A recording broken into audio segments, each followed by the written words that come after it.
Subscribe कीजिए आपके अपने चैनल को, उसके बाद नोटिफिकेशन के लिए बेल आइकन दबाइए ताकि इसी तरह से आपको वीडियो प्राप्त होती रहे। धन्यवाद। हर हर महादेव, जय माता दी। प्रिय दर्शकों, कैसे हो आप लोग? उम्मीद करता हूँ कि आप अच्छे होंगे, स्वस्थ होंगे और खुशहाल ज़िंदगी जी रहे होंगे।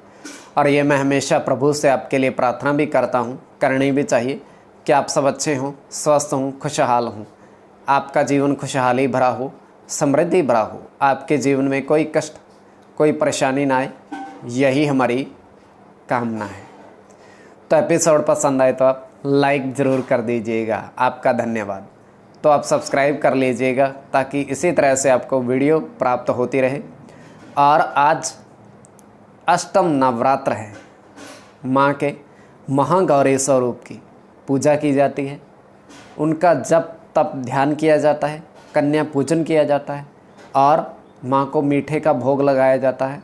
उनसे क्षमा याचना की जाती है, जो भी आपसे जाने अनजाने में कोई भूल हुई है, और उनसे सुख समृद्धि का वरदान मांगा जाता है। तो माँ जगत जननी है, सबकी सुनती हैं, सुनेंगी भी।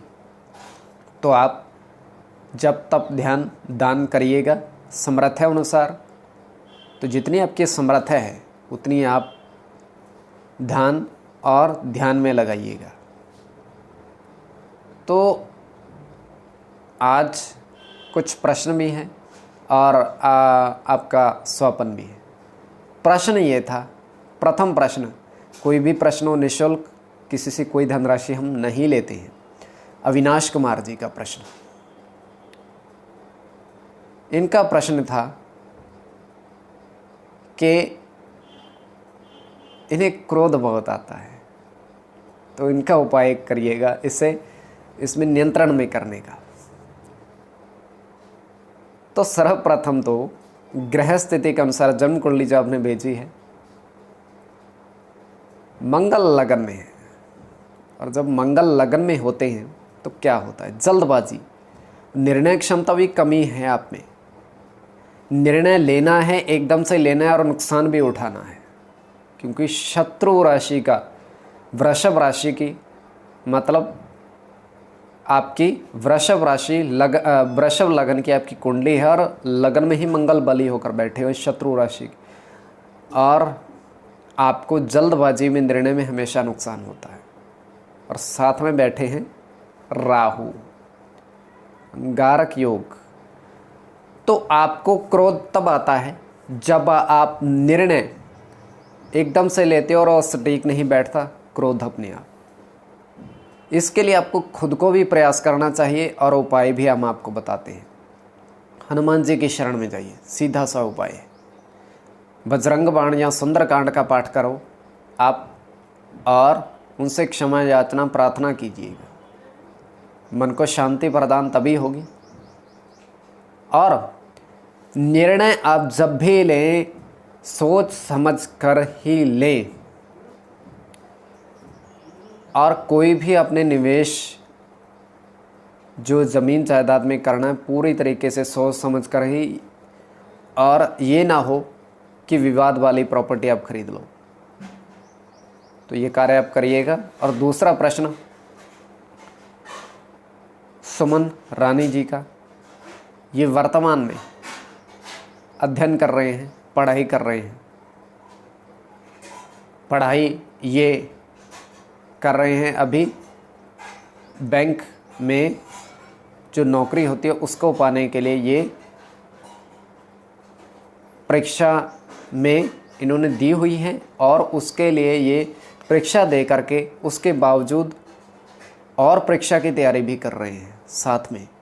इसके लिए वो अलग से, जिसे हम ट्यूशन्स कहते हैं, वो भी ले रहे हैं। जन्म कुंडली इन्होंने भेजी थी, क्या यह सफल होंगे?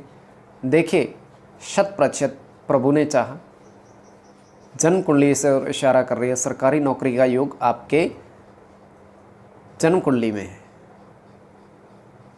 और इसी क्षेत्र में आप जाओगे, और आपका योग जो है नवंबर 2022 में प्रबल दिख रहा है। नवंबर 2022 में प्रबल दिख रहा है। तो ये, और कोई भी प्रश्न हो आप पूछ सकते हो।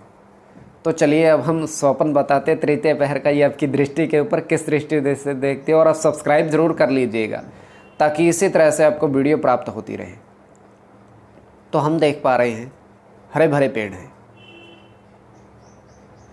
और नीचे बर्फ़ गिरी हुई है। ये हम स्वप्न की बात बता रहे हैं, सपने की, हकीकत में नहीं। नीचे बर्फ़ गिरी हुई है और बर्फ़ में क्या है, बर्फ़ में हमें 6 साधु पूरी तरीके से ध्यान मगन दिखाई दिए। उनके ऊपर बर्फ़ गिरी हुई है किंतु वो फिर भी ध्यान उनका टूट नहीं रहा है। और उनके पास चलते चलते 3 लड़के आए हैं और 3 लड़कों ने, प्रथम लड़के ने 10 रुपये का सिक्का और उसके बाद 2 रुपये का सिक्का अर्पित किया, द्वितीय ने 20 रुपये का नोट और तृतीय ने 50 रुपये का। किंतु फिर भी उनकी ध्यान नहीं टूटा, ये ध्यान रखिएगा। और ये तृतीय पहर का स्वप्न है, इतना हमने देखा है। आपकी दृष्टि आपके विवेक के ऊपर, आप इसको किस दृष्टि से देखते हो। और नवरात्र की पूजा अवश्य करिएगा, थोड़ी बहुत करिएगा अगर आपके पास समय की कमी है, किंतु वो भी श्रद्धा से करिए। समय जितना भी निकालिए पूरी श्रद्धा से। तो माँ सबकी कामना पूर्ण इसी तरह से करती रहे। महागौरी का स्वरूप माँ को शत शत नमन, उनके चरणों में वंदन, धन्यवाद। आपके समक्ष दूरभाष मास्टर जी वर्षों से ऑनलाइन कार्य कर रहे हैं। दूरभाष के माध्यम से, चैट के माध्यम से कभी भी संपर्क साधिएगा, किंतु न दूरभाष से और न चैट से इनके पास ऐसी रिकॉर्डिंग छोड़ी जाए कि हमें अंक मांगना है। तो बिल्कुल भी नहीं, ये ऐसा कार्य नहीं करते हैं। तो कृपया ऐसा न किया जाए और ये अंक प्ले करने के लिए इनके पास जाया जाए।